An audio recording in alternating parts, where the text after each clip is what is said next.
এই জাতি মরে নাই, দুর্বল হয় নাই।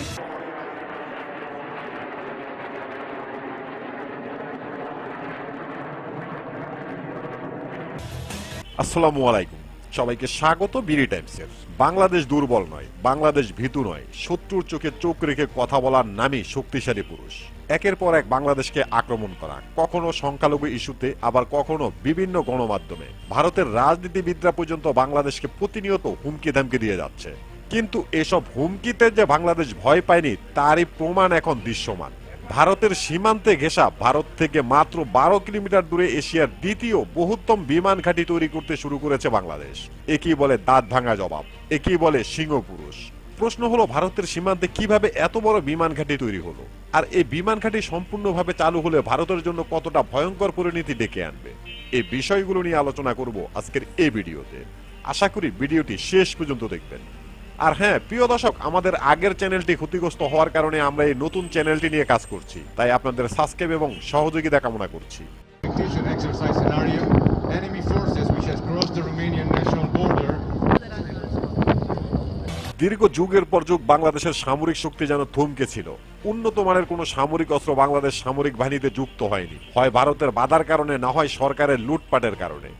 সবকিছুর অবসান ঘটেছে। বাংলাদেশ যে দুর্বল এবং ভীতু নয় তারই প্রমাণ দিতে শুরু করেছে। শত্রুর চোখে চোখ রেখে প্রতিবাদ করার মতো যে শক্তি বাংলাদেশের রয়েছে তা এখন পৃথিবীর কাছে দৃশ্যমান। বিভিন্ন সামরিক অস্ত্রের পাশাপাশি এবার বাংলাদেশ বিমান বাহিনীতে যুক্ত হতে চলেছে অত্যাধুনিক যুদ্ধ বিমান। শুধু তাই নয়, ভারতের সীমান্ত ঘেঁষা, ভারত থেকে মাত্র 12 কিলোমিটার দূরে এশিয়ার দ্বিতীয় বৃহত্তম বিমান ঘাঁটি তৈরি হচ্ছে।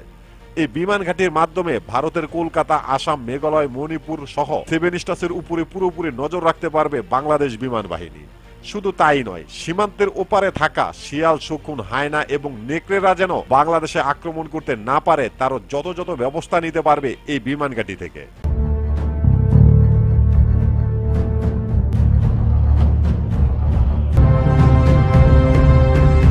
এবার আসা যাক এই বিমান ঘাঁটি কিভাবে তৈরি হলো। এটি 1931 সালে একটি সামরিক বিমান ঘাঁটি হিসাবে নির্মাণ করেছিল ব্রিটিশরা।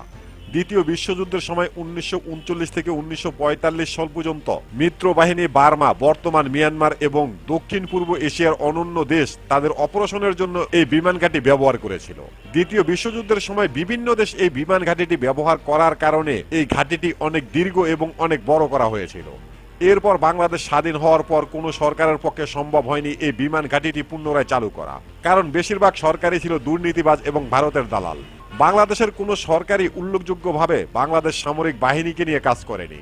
বিগত 17 বছরে হিন্দুত্ববাদী সংগঠন হাসিনা সরকার উল্টো বাংলাদেশ সেনাবাহিনীকে ধ্বংস করে দিয়েছে। কিন্তু সময় বদলে গেছে, বাঙালি জাতি কার উপরে নির্ভরশীল নয় তারই প্রমাণ এখন দৃশ্যমান।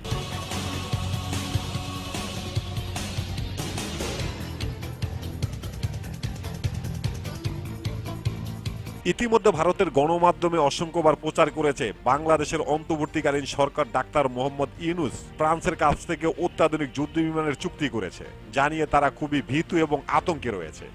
কিন্তু অন্তর্বর্তীকালীন সরকারের পক্ষ থেকে বলা হয়েছে ফ্রান্সের সঙ্গে বাংলাদেশের কোনো যুদ্ধ বিমানের চুক্তি হয়নি। এর পরপরই বাংলাদেশে থাকা লালমনিরহাটে ভারতের সীমান্তে ঘেঁষা এশিয়ার দ্বিতীয় বৃহত্তম বিমান ঘাঁটিটি চীনের সহযোগিতায় চালু করতে শুরু করেছে বাংলাদেশ বিমান বাহিনী। এরপরে গুঞ্জন উঠেছে বাংলাদেশ চীনের কাছ থেকে অত্যাধুনিক যুদ্ধ বিমান আমদানি করছে, আর এসব যুদ্ধ বিমান লালমনিরহাটের বিমান ঘাঁটিতে রাখা হবে, যা দিয়ে ভারতের উপরে নিয়ন্ত্রণ নেবে। চীনের কাছ থেকে বাংলাদেশের যুদ্ধ বিমান আমদানি করা নিয়ে বাংলাদেশের পক্ষ থেকে কোনো মন্তব্য করা হয়নি। বাংলাদেশের পক্ষ থেকে বলা হয়েছে প্রতিরক্ষা চুক্তি অনুযায়ী পাকিস্তান, চীন এবং তুরস্কের সাথে একটি চুক্তি হয়েছে বাংলাদেশের। তবে এই চুক্তির আওতায় কি কি রয়েছে তা এখনো স্পষ্ট করা হয়নি। Fighter carried out the first recorded attack on a NATO F-35 aircraft. The Russian fighter used এর পরপরই ভারতের পক্ষ থেকে আপত্তি জানানো হয়েছে।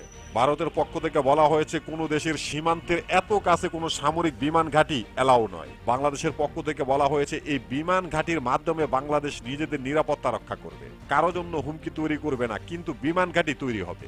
ভারত যখন বাংলাদেশের বিভিন্ন ইস্যু নিয়ে বিভিন্ন গণমাধ্যম থেকে শুরু করে প্রতিটি স্থানে বাংলাদেশের বিরুদ্ধে প্রোপাগান্ডা ছড়াচ্ছে, তখনই বাংলাদেশের পক্ষ থেকে উল্লেখযোগ্য ব্যবস্থা নেওয়া হয়েছে। শুধু এখানেই শেষ নয়, ইতিমধ্যে ভারতের বিভিন্ন রাজনীতিবিদরা ঘোষণা দিয়েছে বাংলাদেশে নাকি তারা তাদের সামরিক অভিযান পরিচালনা করবে। এরই ধারাবাহিকতায় বাংলাদেশ, পাকিস্তান সহ আরো 4টি দেশ থেকে সামরিক অস্ত্র আমদানি করতে শুরু করেছে। এমনকি ঘোষণা দেওয়া হয়েছে 2 কোটি বাঙালি যুবক ভারতের সাথে যুদ্ধের জন্য সম্পূর্ণ প্রস্তুত। আসলে কি ভারত বাংলাদেশ আক্রমণ করবে? এতে ভারতের কপালে কি আছে এই সম্পর্কে জানতে দেখতে পারেন আমাদের এই ভিডিওটি। প্রিয় দর্শক, আমাদের প্রতিটি ভিডিওর ইনফরমেশন উল্লেখযোগ্য ভেরিফাই পেজ থেকে সংগ্রহ করা।